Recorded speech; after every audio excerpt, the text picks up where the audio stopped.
South America. A truly unique place that is home to the world's largest rainforest, the world's largest river, the world's longest and second highest mountain range, the world's driest place, its diverse array of places, cultures, plants, wildlife, and more. This is Sam Fry's South America Adventure.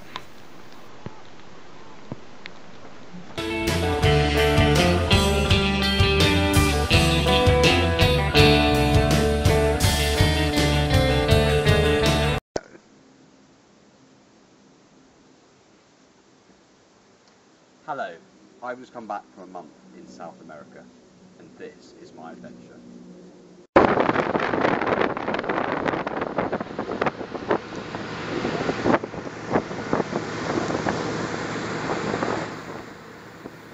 The adventure starts deep in the heart of the Amazon rainforest. The Peruvian Amazon is one of the wildest, most interesting and most biodiverse places on the planet, and the Tampapata National Reserve, where we were staying, is one of its best and least disturbed parts. Although the reserve is over 270,000 hectares, its protected status and the fact that the reserve can only be accessed by boat means that human activity is limited to a few eco-lodges, a native tribe, scientific research, and a relatively small amount of sustainable farming. This allows the reserve to protect a key number of species that are diminishing in other parts of the Amazon. Within the reserve exists over 1,200 species of butterfly, 670 species of bird, 174 species of mammal, at least 100 species of amphibians and reptiles, and over 20,000 species of plant, with probably a lot more yet to be discovered. Within this diverse and competitive environment, I saw plenty of interesting stuff, including murderous trees, glowing insects, and plants of every colour.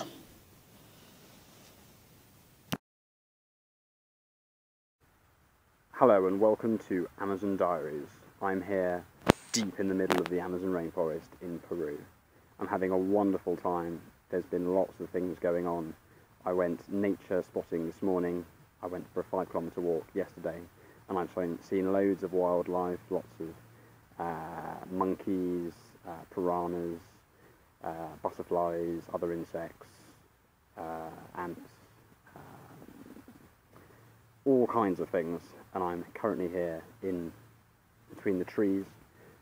There's a walking tree next to me, and I am going to Lima tomorrow. Thank you. The Amazon rainforest must be one of the most unique places I have ever been.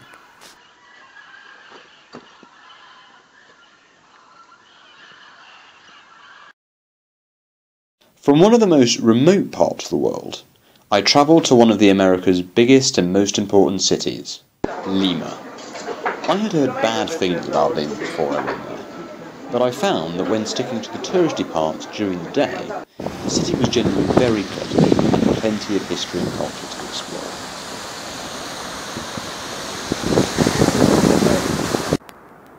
Hello, I'm currently in Lima in a district called Barranco. It's a little bit cloudy and cold, but I'm still in good spirits. And I'm currently by the Pacific Ocean, having a lovely meander along the coast. From Lima, we went down Peru's only dual carriageway to the town of Paracas, a small port now dedicated to tourism.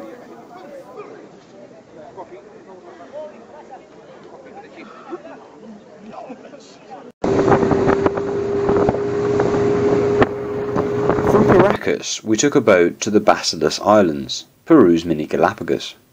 Here we saw Peruvian pelicans, penguins, sea lions, and thousands of Guinea cormorant birds.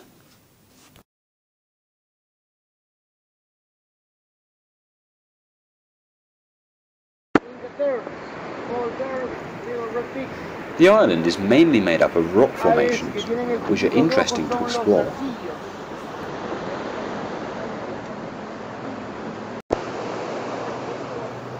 We also saw lots of South American sea lions, which seemed to quite like lying down.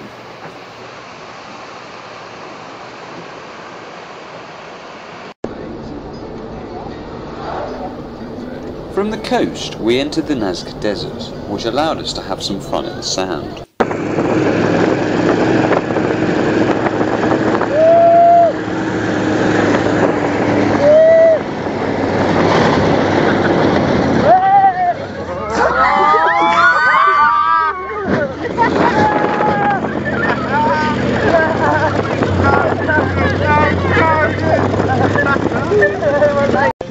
Wind patterns and the subtropical atmosphere mean that the Nazca Desert is one of the driest and most arid places in the world. After the desert, we started our long climb up the Andes. We stopped to see the Nazca lines, created by the Nazca culture probably around the 5th or 6th century. No one really knows how or why these were created, but they are often thought of as having been religious.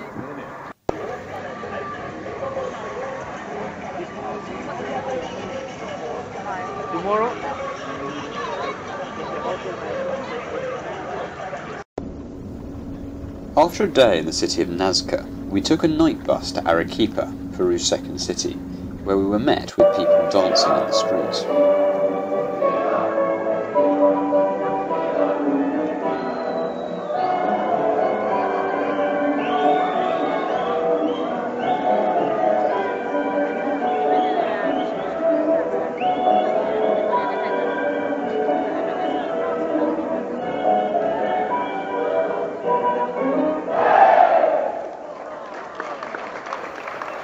The historic centre of Arequipa is a World Heritage Site, and the blend of religious, colonial and republican architectural styles blends European and native characteristics into what is a highly attractive city centre.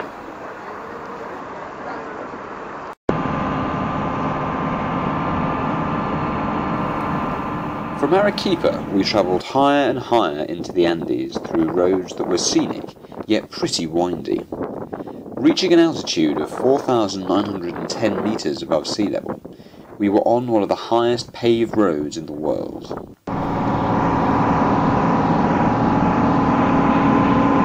Hello, I'm in the Andes at 4,900 metres above sea level, which is very high considering we were just on the beach 3 days ago and we've driven all the way up here. It's a little bit chilly, but the scenery is absolutely breathtaking. Have a look for yourself.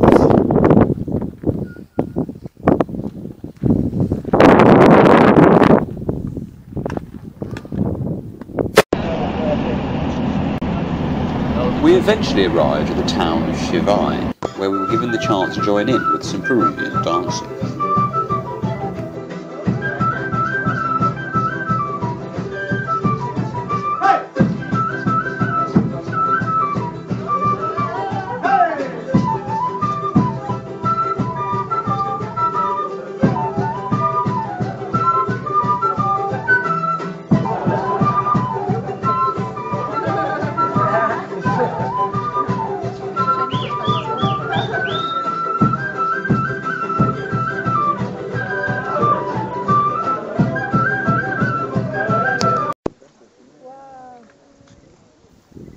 With a depth of over 4,000 metres, the Colca Canyon is the largest canyon outside of the Himalayas, and twice as deep as the Grand Canyon in the US. I'm in the Colca Canyon! The Andean condor is one of the largest flying birds in the world, with a wingspan of up to 3.2 metres. Condors are vultures, and so feed on carrion, which they can spot from literally miles away, making them very suited to the Colca Canyon, where they have a big nest.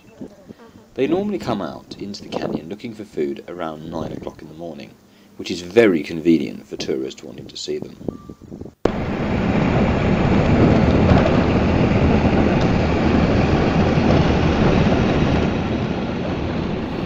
After another overnight bus, we came to Cusco, the old capital and once the heart of the Inca Empire.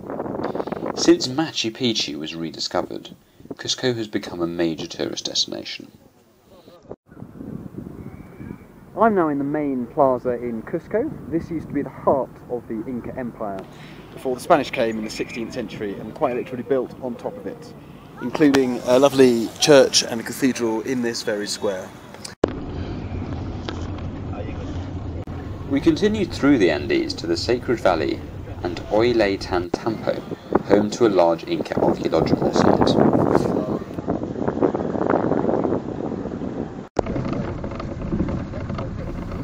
We then continued down narrow roads to the town of Lares, where, after a trip to the hot springs, we started the 3-day Lares trek. The trail passes through ancient ruins and remote mountain communities and was once used by the Incas, for example, as trading routes.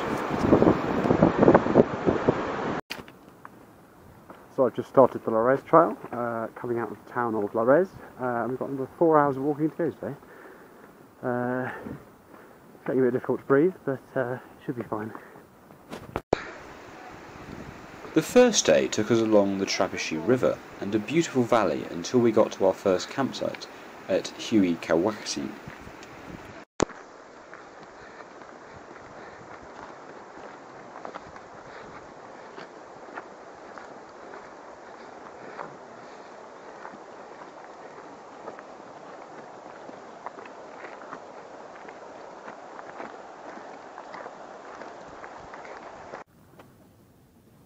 Day 2 of the Lares Trail, and despite the fact that we're at 3,800 metres above sea level and there isn't a cloud in the sky, we have been camping. It's been very, very cold, and I'm looking forward to a good breakfast and about 8 hours of walking today. But in good spirit, I'm sure it'll be good.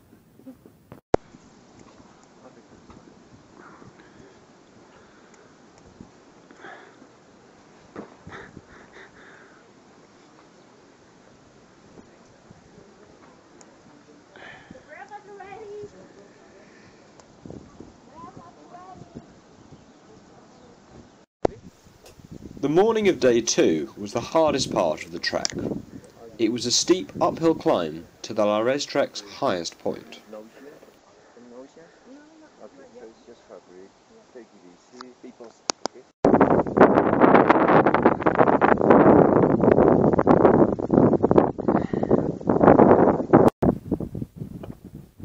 So here we are at the highest point of the Lares Trail at 4,600 metres above sea level, and there's quite a view.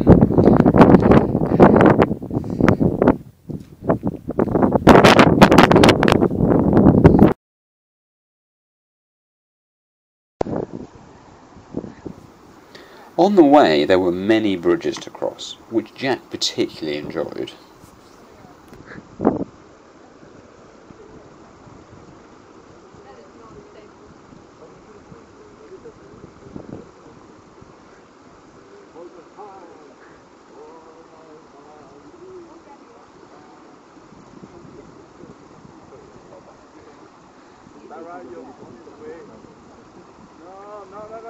No.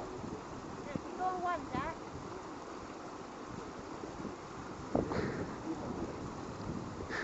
One big step. What is that, Jack?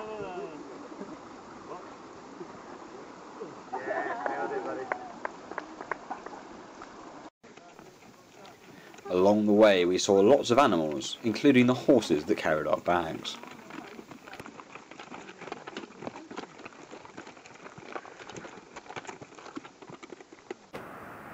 So I've just finished the third day of the Lares Trail, and we've set up camp, and we're in a lovely valley, as you can see, and we've set the tents up, and we're going to have dinner in a little bit, and tea, and it's all very nice. Yeah. On the third day, we came across some Inca ruins that were close to the path. Due to there being a lot of Inca remains across Peru, not all of them are maintained or researched, giving us a more authentic feel.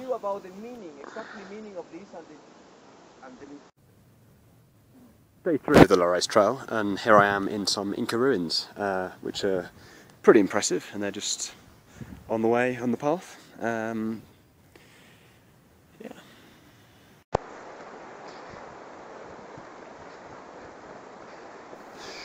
After the ruins, it was just a short walk until we got to the train, on which we would continue our journey to Machu Picchu.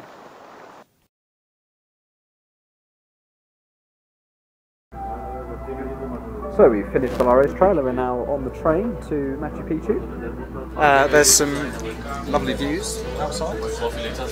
And we're going to stay the night in Machu Picchu before going there tomorrow morning.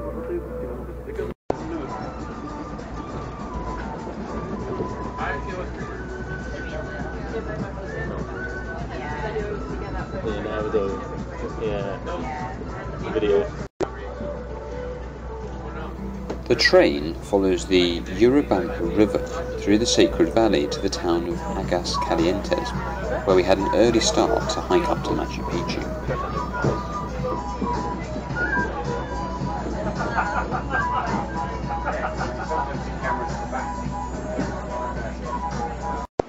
Oh, is that the exercise for that? When the day of visiting Machu Picchu arrived, we started the climb at 4:30 AM in near complete darkness. As we climbed up the steps and got higher and higher, it gradually got lighter.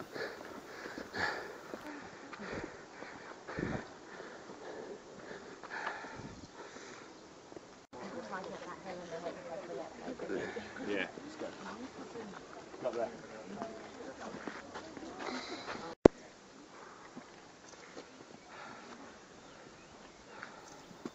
We eventually got to Machu Picchu and saw the classic postcard picture.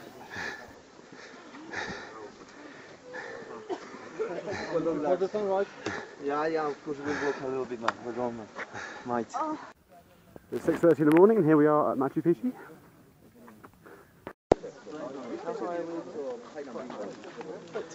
Not as high as the high.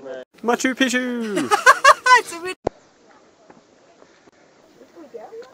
After taking plenty of photos, we started to walk around the site. Often described as the lost city of the Incas, Machu Picchu really was incredible, with an entire Inca city to explore.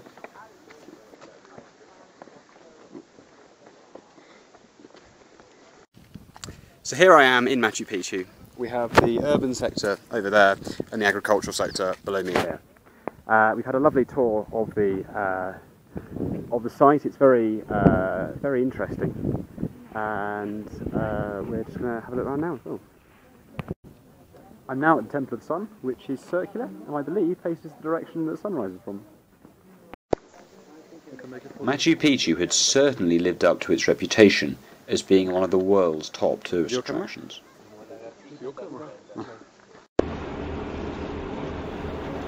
From Machu Picchu and Cusco, we travelled to Lake Titicaca, the world's highest navigable lake.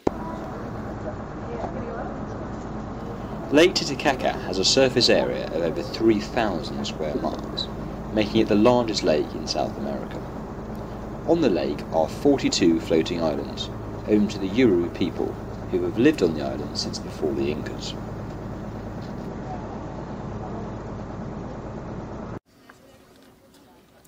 Here I am on the floating islands of Lake Titicaca, the highest lake in the world.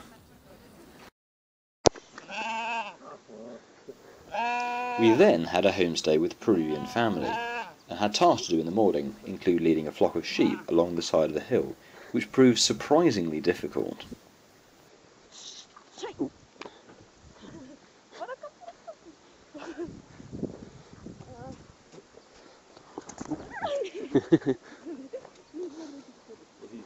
Yeah.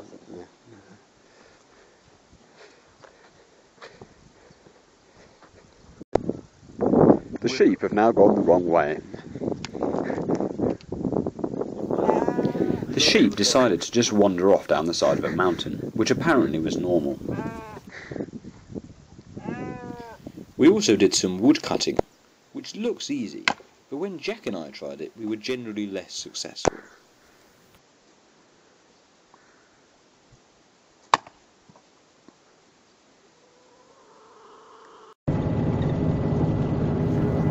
After Lake Titicaca, we got on another bus, hopped over the border into Bolivia, and arrived at the city of La Paz.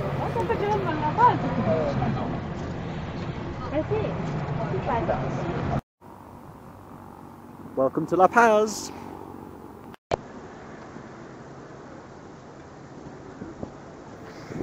La Paz is the world's highest administrative capital city, and one of Bolivia's 2 capitals. Since being founded by the Spanish in the 16th century, the La Paz metropolitan area has grown to around 2.3 million people, and recent economic growth in Bolivia has led to more people moving into the city and its suburbs.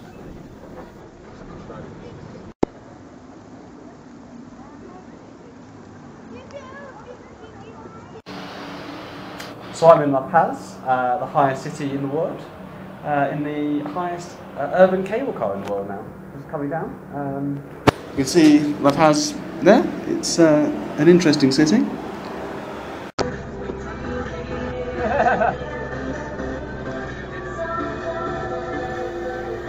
The next day was time to do Death Road. Starting from the snow in the peaks of the Andes, we cycled to the start of Death Road.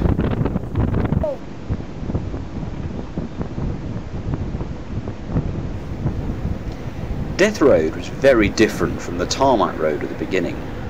Death Road is not tarmacked and is just over 3 metres wide, with a scary 600-metre drop awaiting those who fall over the edge. 20 years ago, the Inter-America Development Bank described it as the world's most dangerous road, as around 300 people died on the road each year before another, safer road was built. The 70-kilometre road is downhill all the way, making it quite an easy cycle.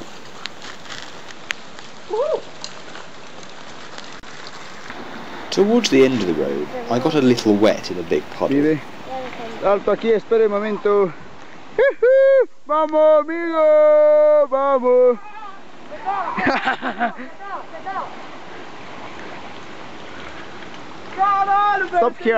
Stop here, please.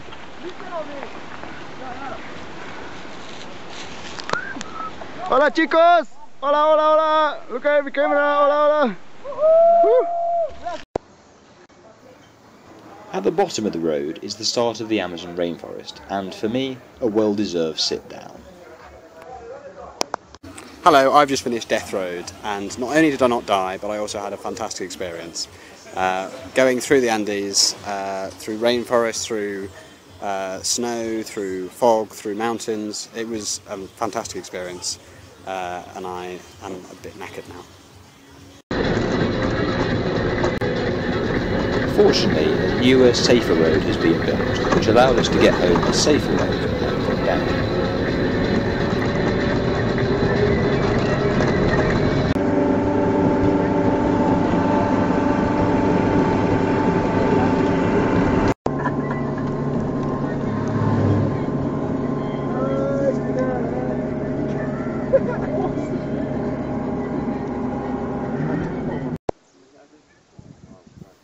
The next day I visited Tiwanaku, a pre-Inca site just outside La Paz. Said to have been inhabited as early as 1500 BC, it became the most important Andean settlement prior to the Incas. After the rise of the Incas, the Tiwanaku Empire shrank until it was eventually incorporated into the Inca Empire. Today, the ruins are being restored and are a major tourist attraction.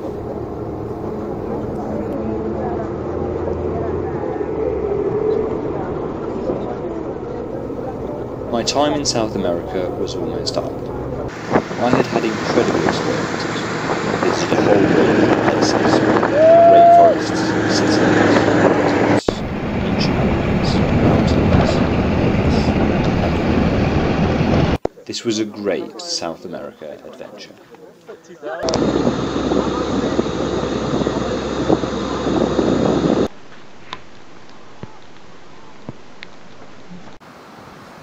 So I'm coming to the end of my time in South America. The flight back to London is leaving in 5 hours. I've had a wonderful experience in South America, tried lots of new things, done new things, tasted, experienced new things as well. There's certainly more to Peru than Machu Picchu, and I'd certainly recommend the experience to everyone. I've had a great South America adventure.